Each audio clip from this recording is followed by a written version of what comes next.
time. More than sports now. More than crunch time. We rush like fourth down. I be taking wins. We don't mess with laws. I be taking wins. We don't mess with laws. I be taking wins. We don't mess with laws. I be taking wins. We don't mess with laws. We been on that paper chasing all that fashion. We been on that paper chasing what you ration. Been in the grind now. We ready for prime time. Ready for shine now. Be ready to get smile. On the rise, all eyes up on us now. Blast off spaceships till the touchdown.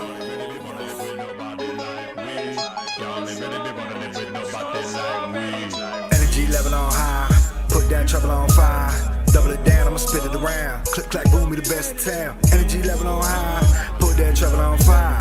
Double it down, I'ma spit it around. Click, clack, boom, we the best in town. I started off the lowest point in life, though. I started off the lowest point in life, though. I started off the lowest point in life, though. I started off the lowest point in life, though. I started off the lowest point in life, though.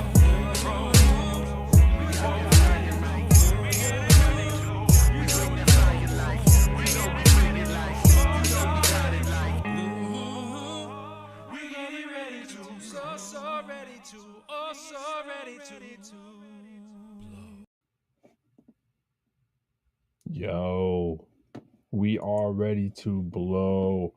I know what you're saying. You're saying, wow, Pro, you got all dressed up tonight. Yeah, baby. That's how we do. We show up and show out. You know what I mean? Let me turn the setting here to public. I'm a little in the dark. But that's all right. I'm okay. Yeah. Hope y'all doing well. My name is Pro. You're just chilling in my my studio right now. Yo, I wanted to come on and shout out my man, Christian Sutton. And if y'all don't know who Christian Sutton is, y'all just sleeping. That's my man C Steez. We're gonna have C Steez in the building next week. He put together an amazing movie. It's a movie that he shot. He's calling it a movie. It's a long video with a little bit of the behind the scenes. So movie is sounds longer than it is. So, and it's an event that I was at. It was really cool. So it was great to see him document it. It was an amazing, powerful piece that he did for Kwanzaa in 2019. He got a standing ovation. He just killed it. So I'm glad to see that he put it out there. We're gonna have him on. We're gonna run that. He's got it on YouTube, so it might shut us down because you know how Facebook does. You get something on YouTube and you shut it down. They're like, what? But I'm hoping they don't because he hasn't published to all platforms yet. So that being said, check it out next week, 9:00. Don't miss the man. What up, fam? What up, Jonah? I see you. What's going on? I'm very mellow right now.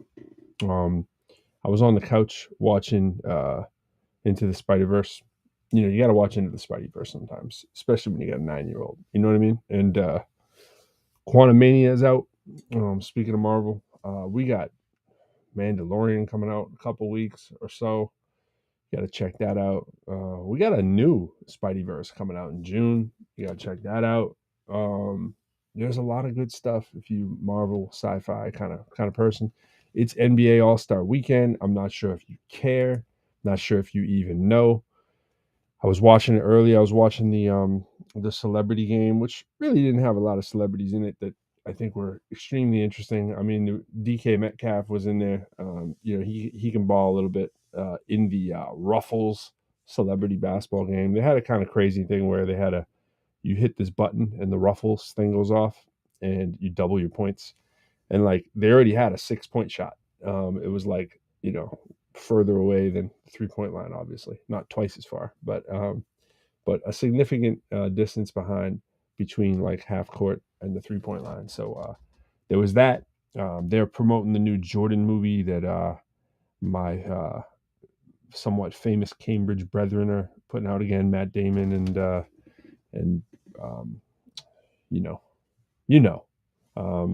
or putting out. You can almost just say one or the other. You say Matt Damon, it goes with Matt Damon, right? It's Ben Affleck. So Ben Affleck and Matt Damon have this Michael Jordan movie about the history of Jordan. So it's a good Jordan promo weekend for that.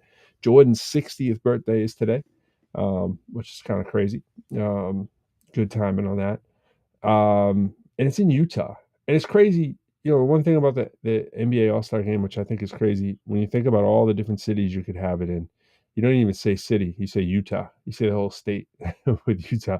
But Salt Lake City, Mormon capital out there. And speaking of which, there is a Mormon of significance out there behind that team, who is not D Wade. D Wade's a minority owner of the team, and I like the fact that we know that, because a lot of times you'll hear a co-owner and all this stuff, and it's like, bro, you're not really a co-owner. You own like half of 1%.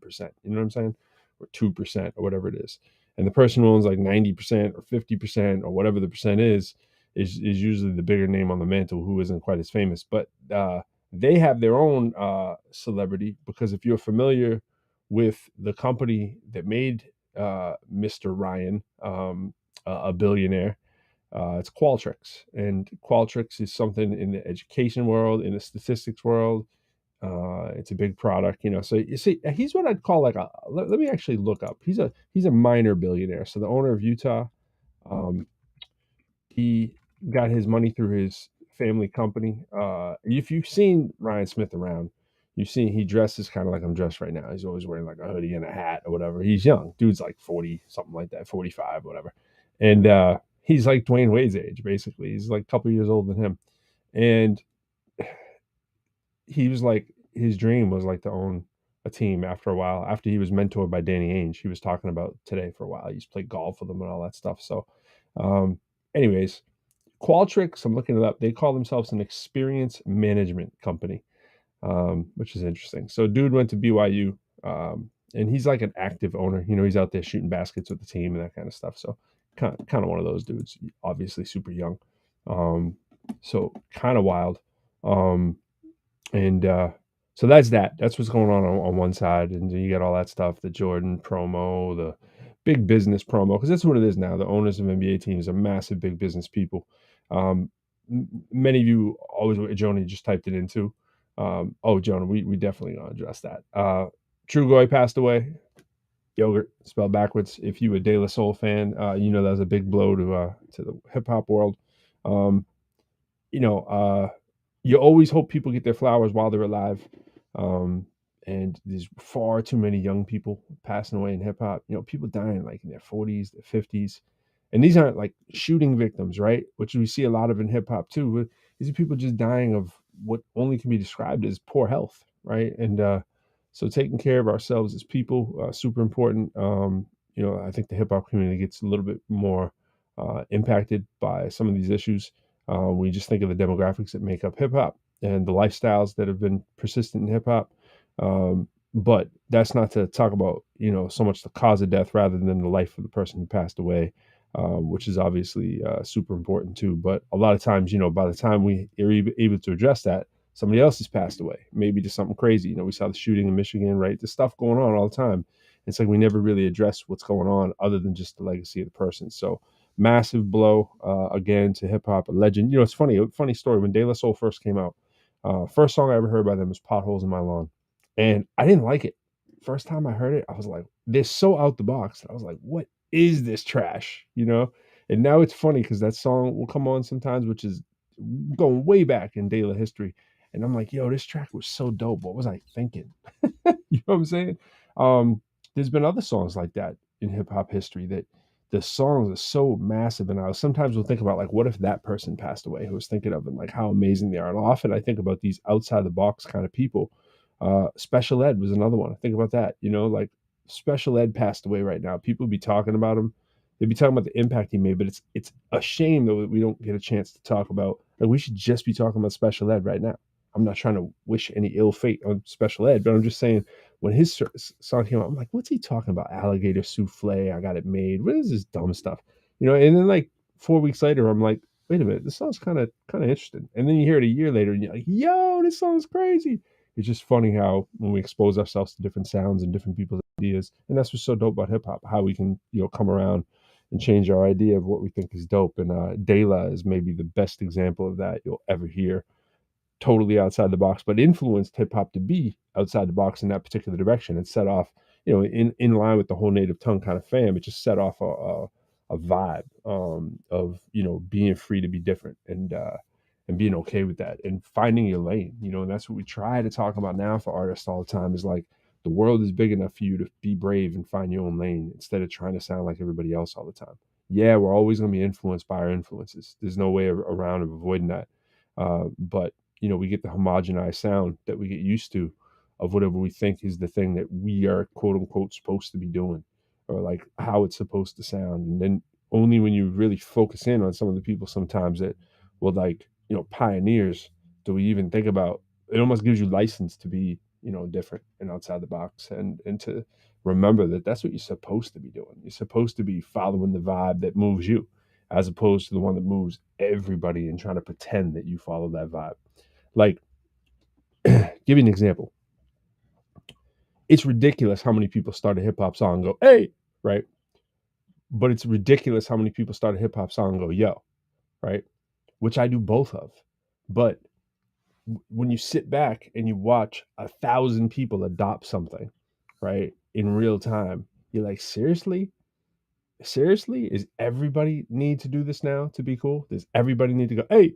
Does everybody have to say that? Does everybody have to say yo on a song? But eventually it seeps into your membrane. It seeps into your wave file. It seeps into what you want to hear, right? Because you get so conditioned to what everybody else is doing. So there's this juxtaposition of what everyone's doing versus what you feel on the inside. And so often psychology, we follow what everybody else is doing. And so it takes a group like De La. It takes somebody like Dave, rest in peace, man, to blaze a trail that we haven't seen before, so that we may even be able to investigate something that's similar on our own. So that's the impact for me, of groups like De La. And I think about how will De La be in the future. Will De La carry on? It's kind of like, can Tribe carry on?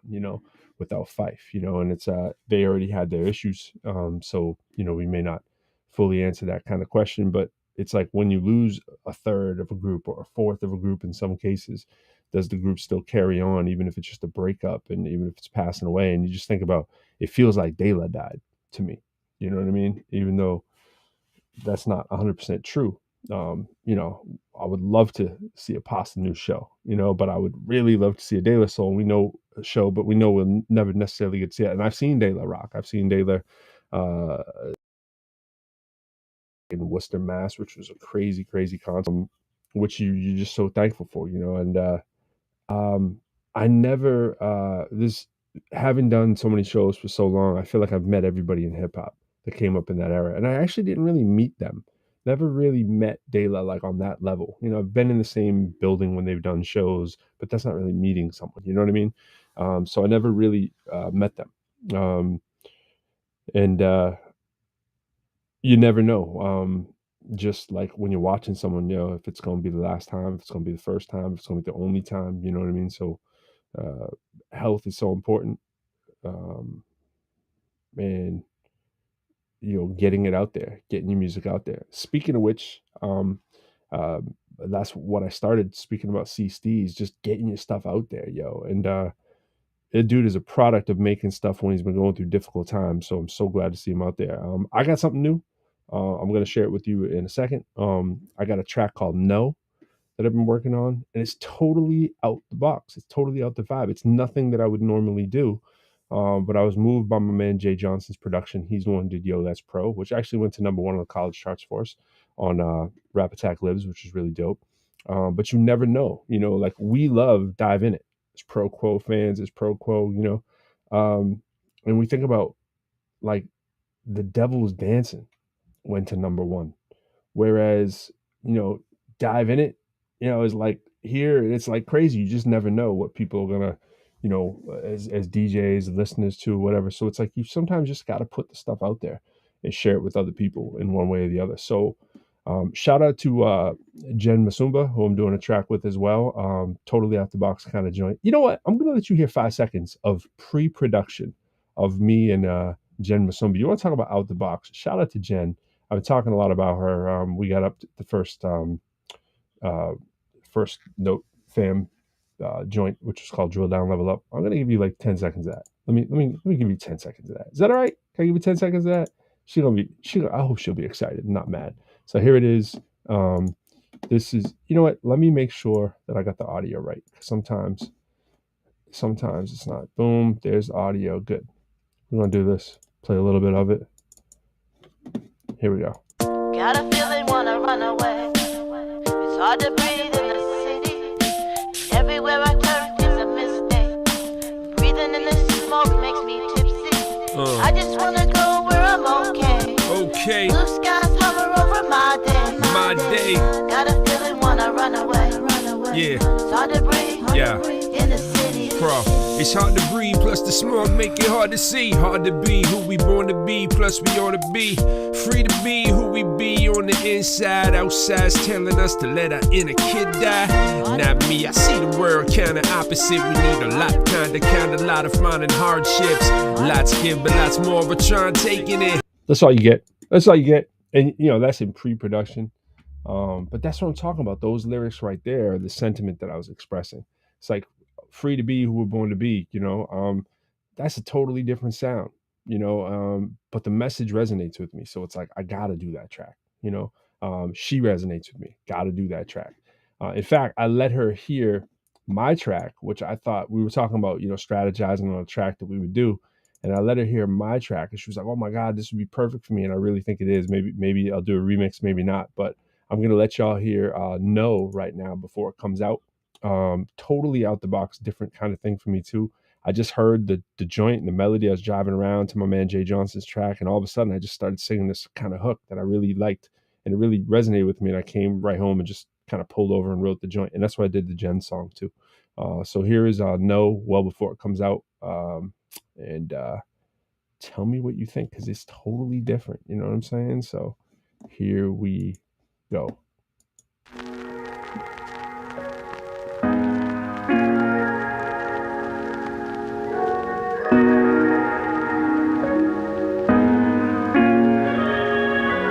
Well, everybody's saying no.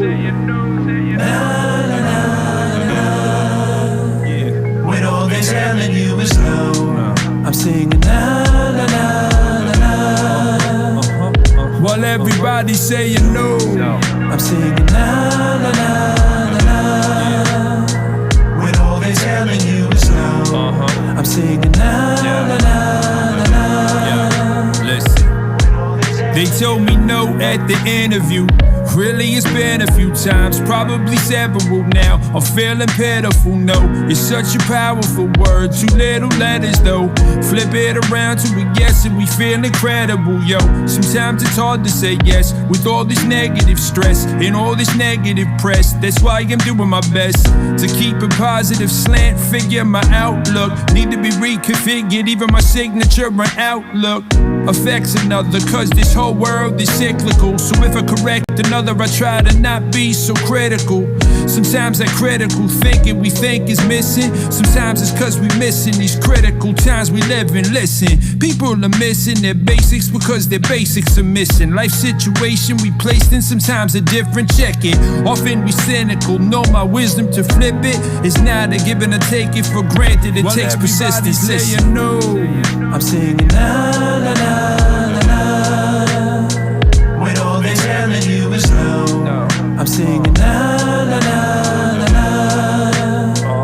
Well, everybody's saying no. I'm singing na na na na na. When all they're telling you is no.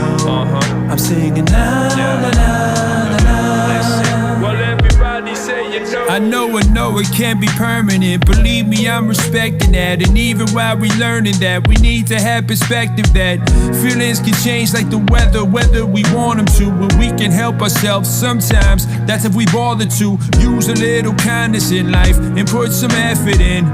You got a D on that assessment, don't say F it then. Look, I never been one to get too high or too low, but yo, I can't lie, sometimes I can't stand to know. I can't stand to know the score before I see the game. I truly believe our presence matters, we can be the change. If you can conceive it, you can achieve it, that's the secret frame. A mind we need and sow the seeds and watch some seasons change. We need the pain sometimes, so when they're telling me no, I show a smile and put that no inside my melody, yo. The motivation we need, sometimes rejection, so I can go right back to the lab and achieve perfection with your no. Well, everybody saying no. Daddy, say the one I made. When everybody's spreading hate, I spread love. When everybody's spreading hate, spread love.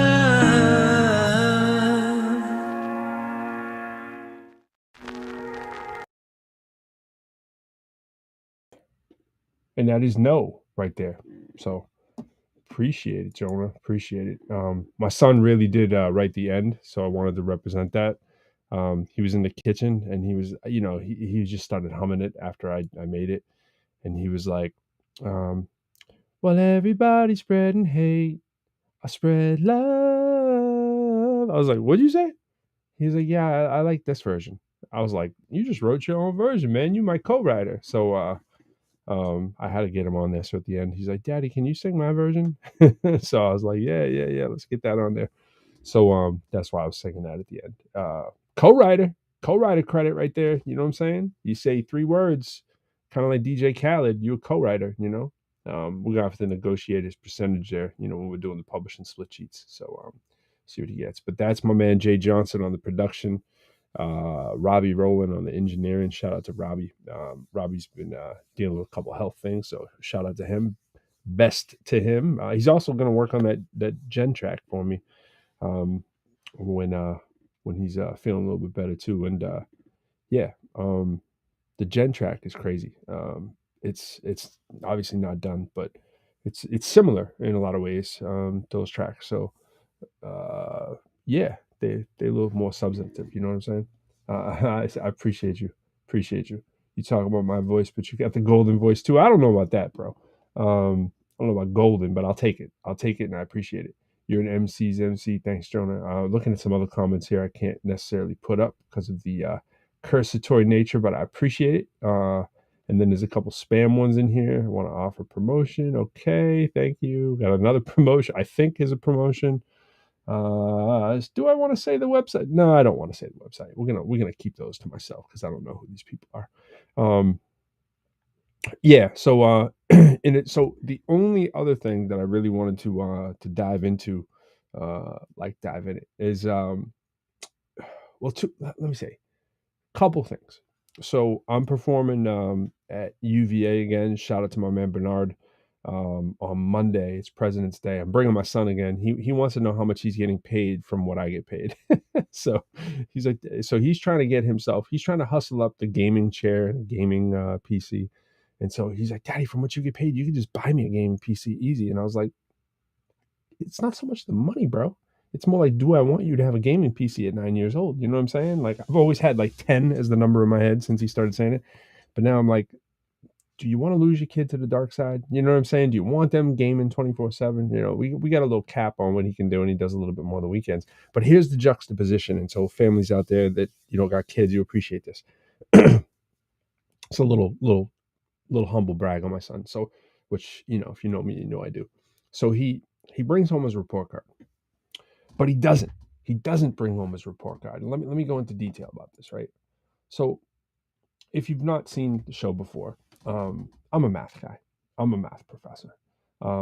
This semester, by the way, I'm actually teaching 3.5 courses. We had a faculty member get sick, took over her classes, and I'll be doing them for the remainder of the semester. So it's the first semester I've ever done at UDC. People are like, yo, what's it like teaching classes? I only teach like 1 class, sometimes no classes. One semester I got to teach 2, but I've been there 5.5 years. So to really only teach 1 course a semester, I don't really full-time teach. I more like part-time teach in a full-time role, and this semester I'm really doing basically a full load of what a faculty member would do. And you think about, students that are back in the classroom, students that are back at it, thinking about our realities, our schedules. We're going back to a full schedule soon. And by that, what I mean is faculty will no longer be doing the 3-2 split that we do soon. A lot of schools are dealing with the same thing. People are figuring out like what's full time, what's part time, what is the mix. Some companies will never go back to be the same, but others will try to go back.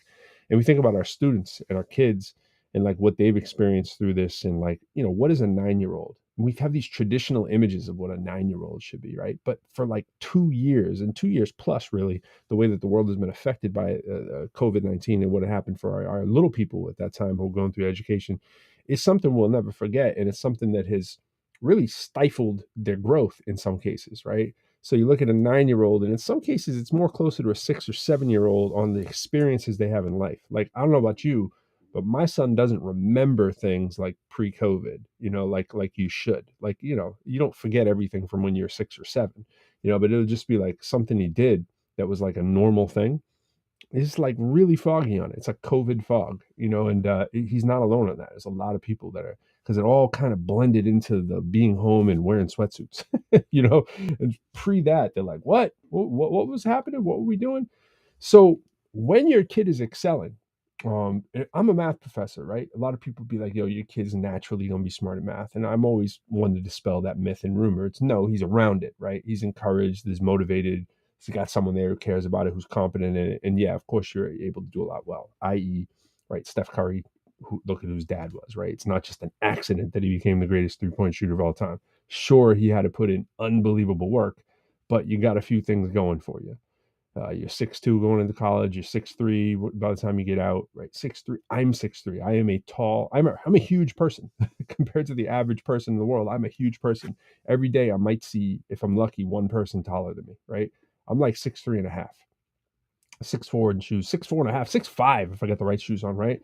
It's like I'm an exceptionally huge human being, but I'm short by NBA standards, right? Um, Similarly, Steph Curry is a massive human being compared to most people, just in terms of height, anyways. And he's an unbelievable in shape physical specimen, right? Who had some ankle injuries, blah blah blah. By the way, the documentary's out on I think it's on Netflix. You can watch too. It documents some of this stuff.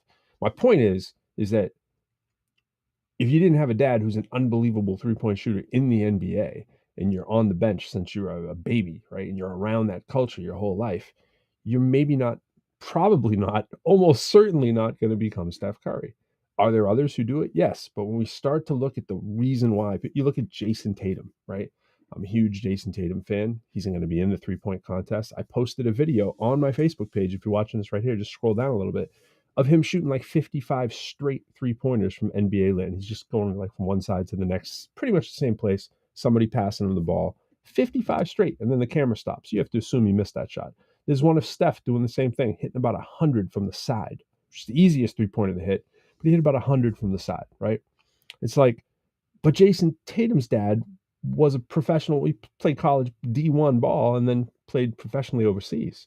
It's like, and got a mom who was, there doing everything she could to keep this in his life, and had the right outset, the right mindset to make all this stuff possible. But you got a kid with ridiculous work ethic, and who happens to grow into a 6'9" frame, 6'8" plus, right? Which is, I am dwarfed by a 6'8" plus person, and he can shoot 55 3-point shots in a row. I'm in the gym every single day shooting. Granted, I don't get paid. I'm getting my own rebounds. And trust me, when I hit over 10 straight 3-pointers, I'm pretty excited about it, because I know 99% of the world cannot do that. And it's taken a lot of work just to be able to get there.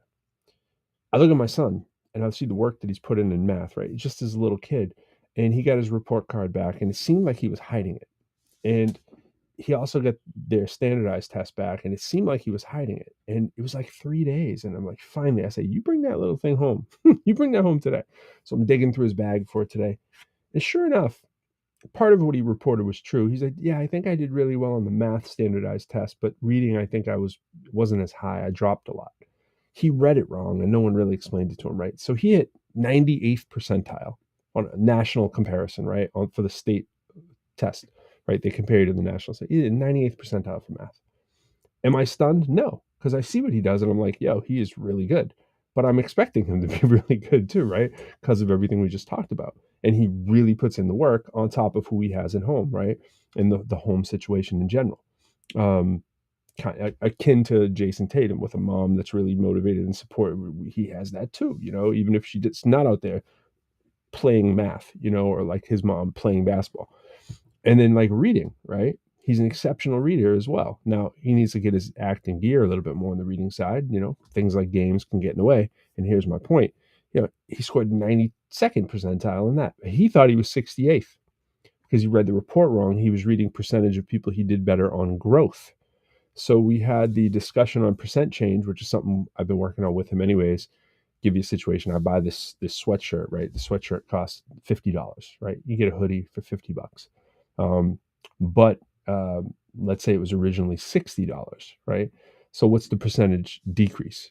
And percentage decrease, the formula is pretty simple. You take the price of this one is $50, so that's what it's at now. But you have to think about what was it originally. So original minus new over original is how you calculate the percent, right? So it's basically 60 minus 50 over 60. So what percent is 10 of 60? It has nothing to do with the 50 really, except that that's what you get for the difference. So 10 over 60, 16.6%. I can do that in my head pretty quickly because, again, that's what I play with and that's what I do. So for me to look at that and go, percent decrease, bang, I got it really fast. I get the concept. If you don't really have that much room to move, if you started out with a 60 and you go to 100. So if I hit 6 out of 10 free throws and I go to 100, we can talk about what is the percent increase, right? Hey, I got a 60, but then all of a sudden I got 100. What is 100 minus 6? That's 4. 4 over 10. You're looking at what my percentage is the wrong way.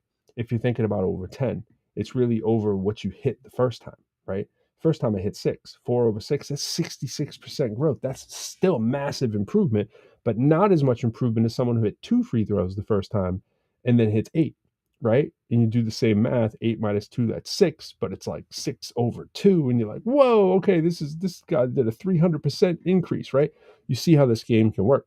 So my son is reading, his percent increase for reading was only 68%.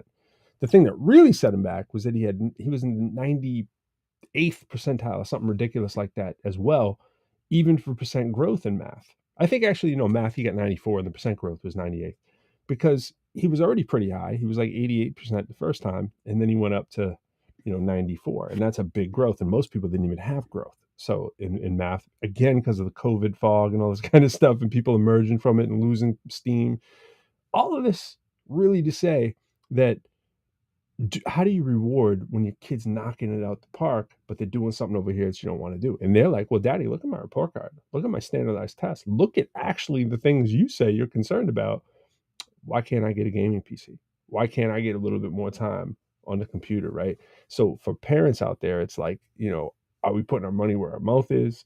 How are we governing? How are we parenting? What kind of, is what the kid want? Is it central? And are you going to lose the motivation if you don't, do something in that direction? So for me, it might be a gaming chair for now, right? Before the gaming PC, he has to see that it's attached to something or he might lose that steam. And he went up from all threes in one of his categories, which is still good, to all fours, right? With comments that were like out of this world comments. Like Henry's already amazing and this semester is just unbelievable, the growth and his determination and dedication and his persistence as an incredible citizen, all this kind of like flowering stuff. And it's like, what do you do with that as a parent? If you're not rewarding that, you might be missing the opportunity, and we have to know what motivates each other. We have to know what motivates our kids, and we don't want to lose them on that trail. Yeah, so that's where I'm at. That's where I'm at it on the parent side. It's not a perfect game. It's not a perfect science, but we do what we can, and always interested in how other people are doing. We got to have a whole parenting show one time. We just got to do a whole parenting show on the ProQuo Show. And to that, we need a whole show on education. We need a whole show on people that are doing great things in music, like my man C. Steez. So check him out next week. We'll do the ProQuo Show with C. Steez. Just kid doing phenomenal things, and his whole story is just amazing. And he needs to be a documentary in himself. All right, y'all. I'm Pro. I am out of here. And remember, when everybody's saying no, I say na na na na na, tune them out and turn it into my melody. When everybody's saying no, I say na na na na na.